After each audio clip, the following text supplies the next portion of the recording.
Hey everybody, welcome to the KenCast. It's 11 o'clock on a weekday. It's a Monday. I should not be staying up this late, but I'm just walking around. Might go away, Apple software update. I'm walking around my room, and I just started talking to myself. I don't. Sir, do you remember what we talked about? No, I don't. I don't remember what I was talking about in the beginning, which really sucks. And I think we're just gonna jump straight into what like the subsection of it, because I don't remember what I was talking about, right? So you're an idiot, maybe, but anyway, we're gonna jump straight in. I'm sorry just for that, but it's okay. It's okay. I think I might know it. We'll start from the beginning. I have a problem understanding other people's feelings. You might think that's kind of broad. What do you mean by that, sir? Okay, allow me to elaborate. I don't know how to react when someone says they're in a state of not good, whatever that may be. They're angry, or they're a little sad, or they're frustrated, or they're anxious. Insert any one of those things, right?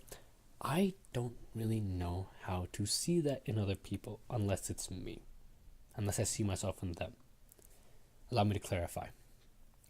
If one of my friends is having a rough day, I find it really, maybe not really hard, but I definitely, I don't recognize it as quickly as I think I should, because, I don't know, it doesn't resonate for some reason.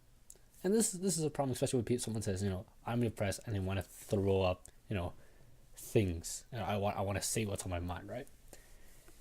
And when that happens, usually I want to help them.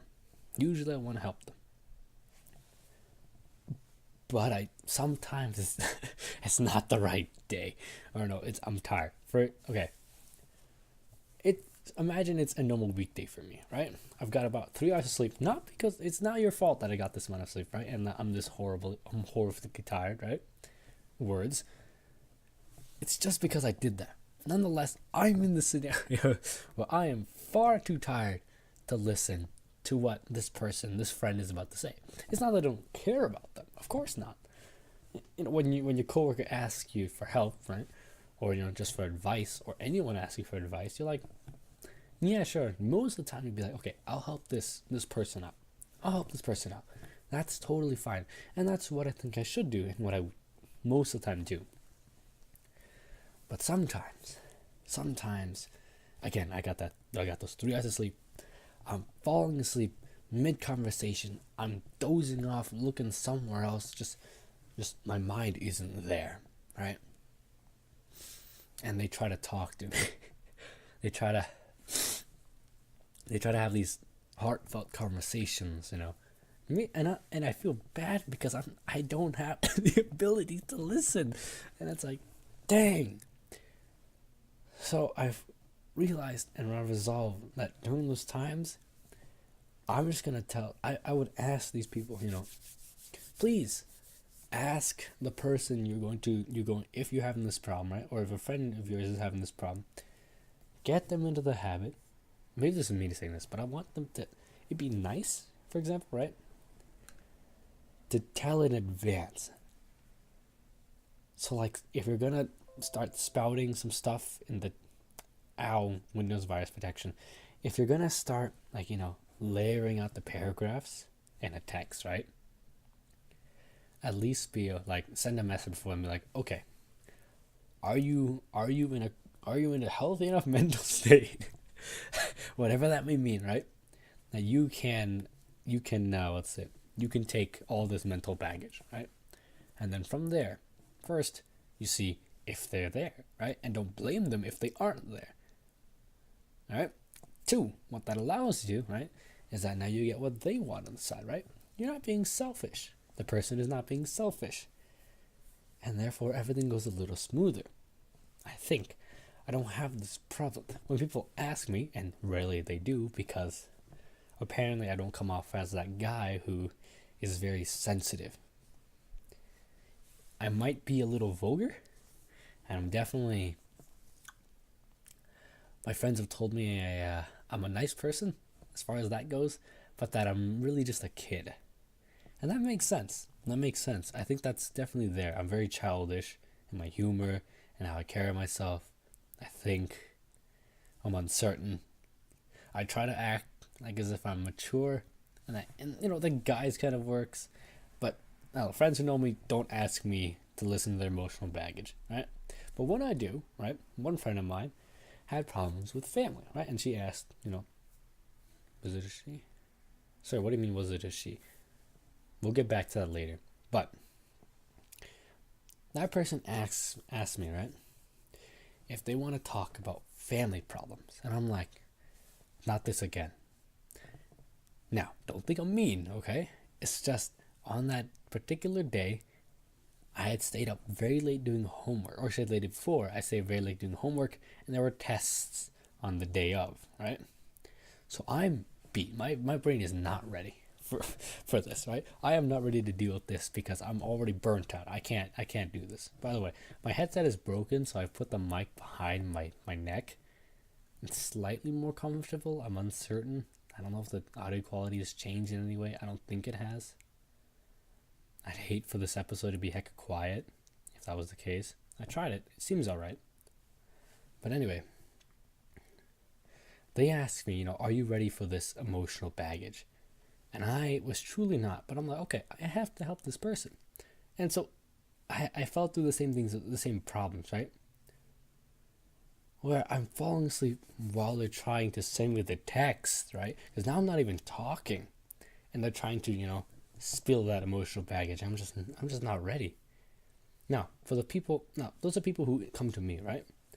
Then there's the people who don't come out. They're very shy about how they feel. Those people, I cannot tell. If they're having a bad day, right? Like something's happened at home or they've failed the test or that, right? I can't really tell. I don't think I can. I don't really think I can. Unless I see a younger me in them. Unless I'm like, I know that feeling, right? Or as kids these days say, mood. I think that's how they say it. Mood.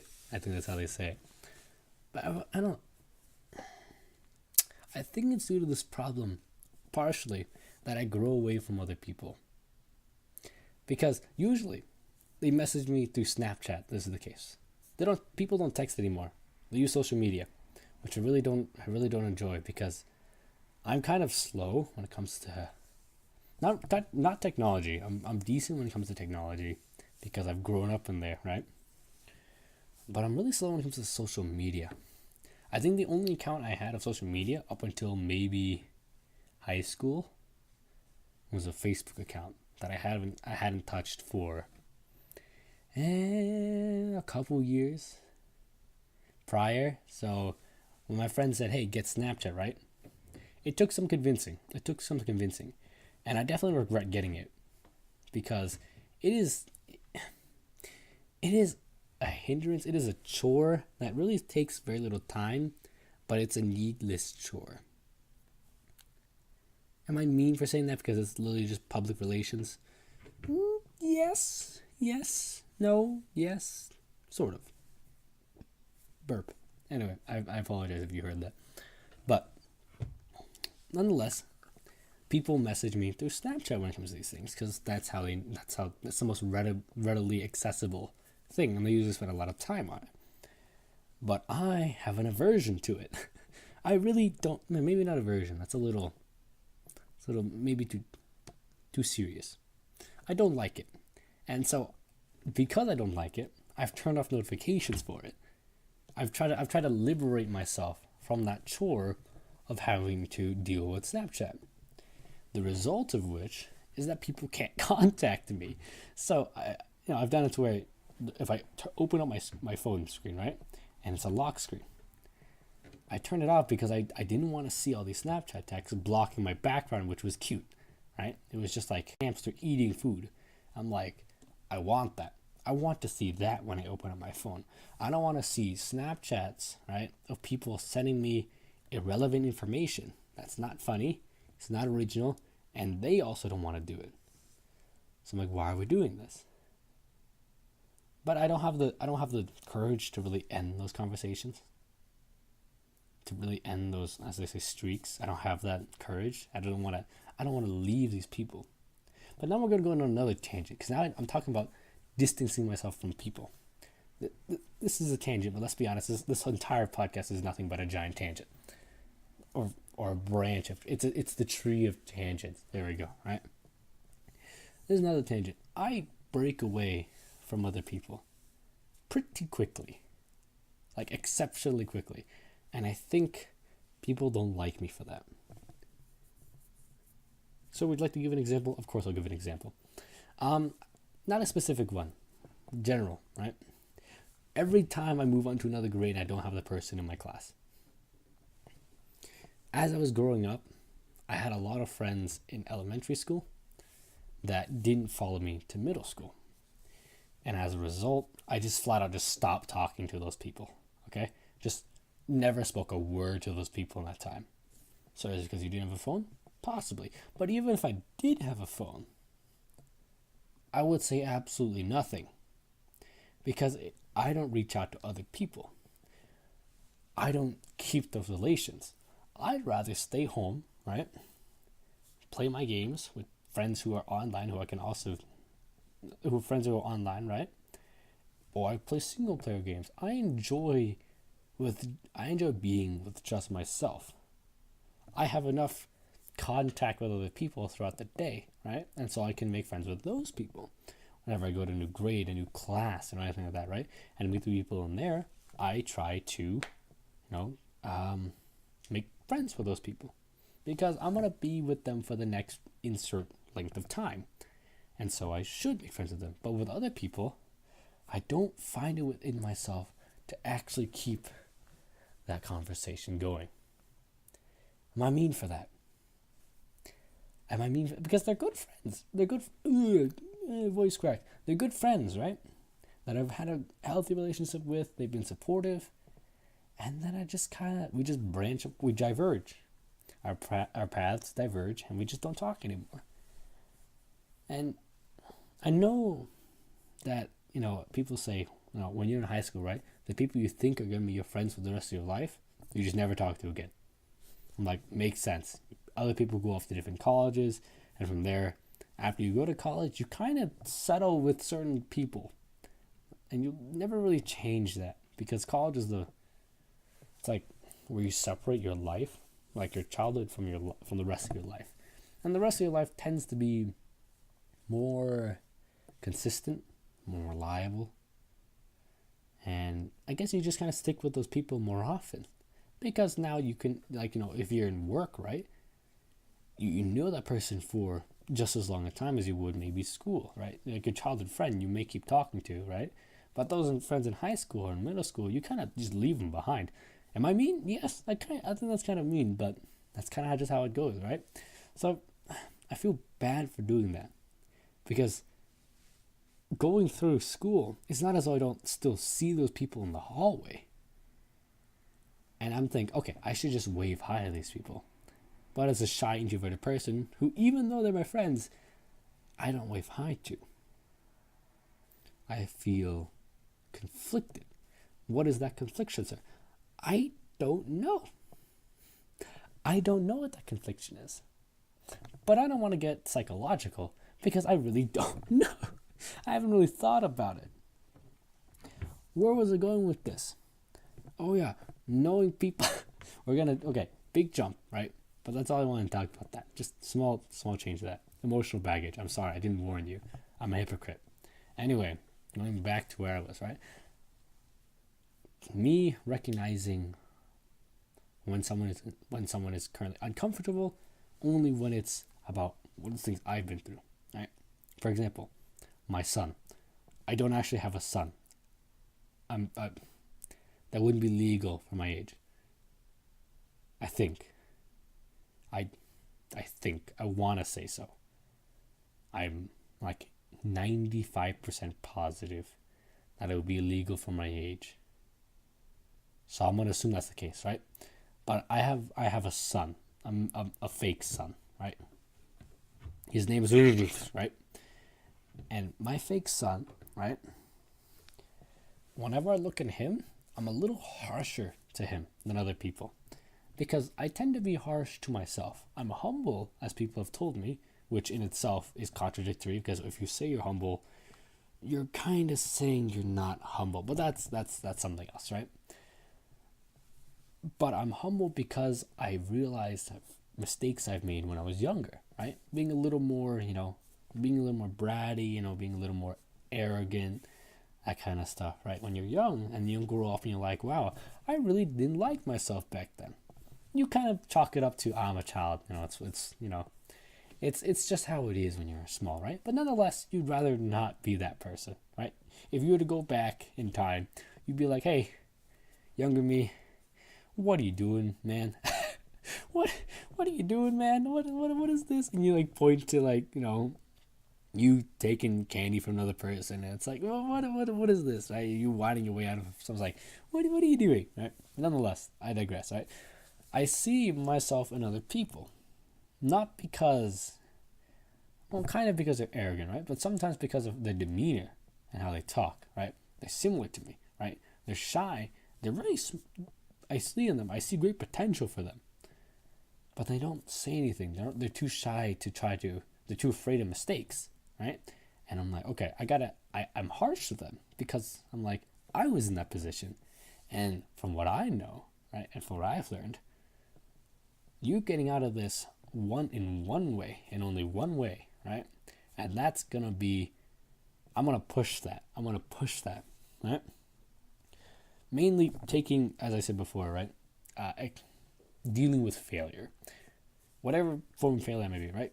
For instance, not trying to speak out in class because they're scared that whatever response they're gonna make is stupid.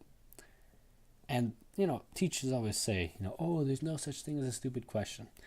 There are things as stupid questions, but that's besides the point. It's more so when you say something, right, and it's so wrong, or should you say you're afraid of it being so wrong that the teacher embarrasses you in front of the class, unintentionally or intentionally. That is the case, and it's not a fear that isn't manifested, because it is true in some cases, right? For instance, you're like, oh, I'm very eager to do work, right? Because you've built up for me, right? I build up my confidence as the class goes on, what I learn, all that, right? And then I speak out in the class, and then I realize what I'm saying doesn't make any sense at all. And the teacher is like, this kid doesn't make any sense at all. And so it's just kind of like this silent, like, they look at you. They look at you, and they're confused. And they say, because they're confused, they're not really thinking too much about, what they're actually saying. And they come across, because this person is relatively sensitive, right, quite fragile, me, they come across kind of mean, insensitive. Like they're not really caring what they're saying and just trying to be mean, right? They don't give up any really good, like, what's the word I'm looking for? Not criteria. No. Critique. Not really good at thinking of any good. They're not really complimenting you, but they're just harshly critiquing you without really telling you what you're doing wrong. And it's in there where I see the most pain in a person. Instant, I can just feel it in them, right? They start talking a little quieter, right? They sort of recede back into their chair, right?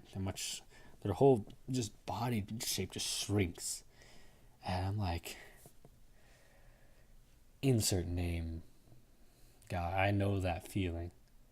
Because it's true. It's not something that, it's like the fear of, airplane crashes, right?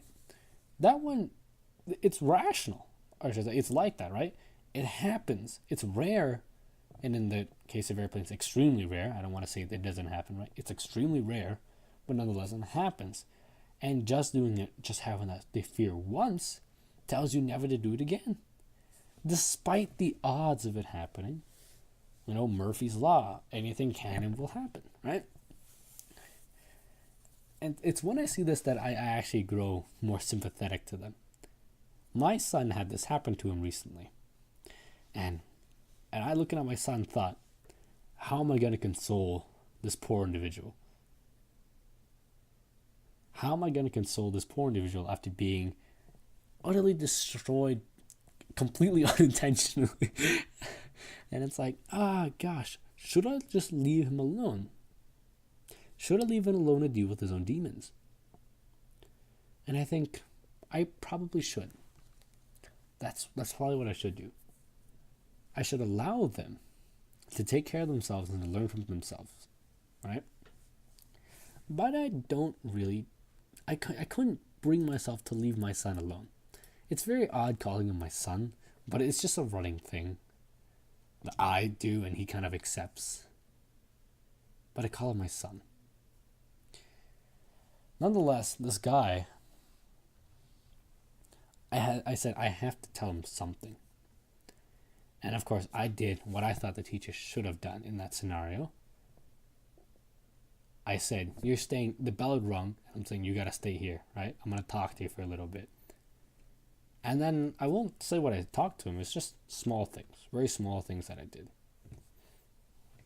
And I just kind of brought him back to reality. It's like, hey man, that sucked, but you're just gonna have to move on.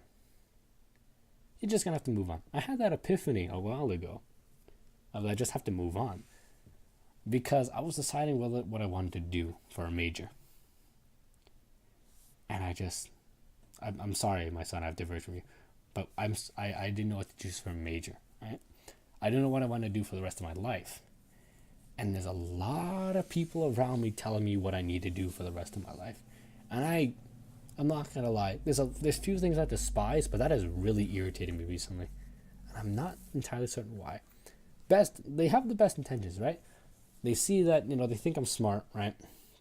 That sounds kind of mean. But they think I'm smart. They think I have potential. They think I can go into the schools I want, take any major I want. And if given the hard work that I can show, that I have shown, you can do whatever you want. You can go to Ivy League schools. You can study this. You can study that. You can get paid to go to college. I'm like, let me tell you something. I don't want to do that. It's like, what do you mean? You don't want to make money? Of course I want to make money. You don't want to, experience a life, something you've never experienced for the rest of your life? No. I would love to go into a college, into a dorm, experience the college life, whatever that may be, right? And have fun meeting new people, learning new things, right? Of course, right? It's like, what, you just don't want to go outside? No, I want to go outside. It's just I'm not really inclined to go outside. I can enjoy that. Just when I'm older. It's like, so you're going to throw away your future. And I'm like, okay, listen, my guy. I'll tell you why I've been working. I do well in studies and I work hard. I work hard because I don't want to disrespect whoever's teaching me. That's why I work hard. If I go in that class and they're doing, they're putting on hours and hours. These teachers and professors, whatever it may be, right? They put in hours and hours of their time to help me out. Why should I not return that favor? That is probably the only reason I work hard. It is just to repay to them what they are giving to me. That is the only reason. Sure, there's some fun in it, but I don't know. That is a main driving force, right? So it's like, sir, do you want to make money? Of course I want to make money.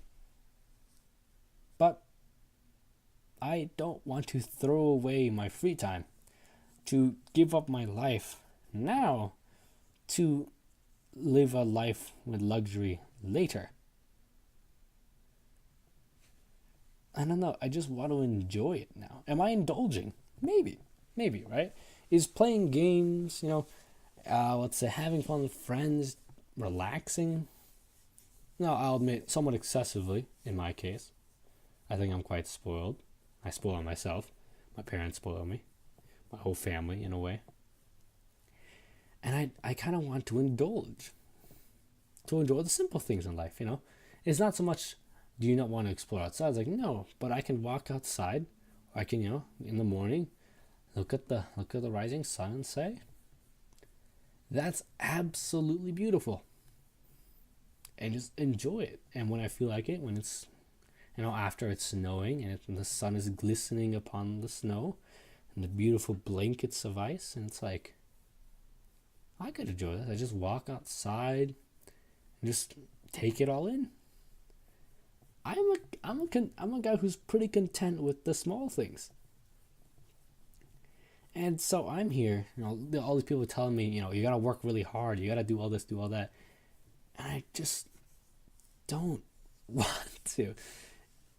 And I feel like I'm conflicted in two parts, right?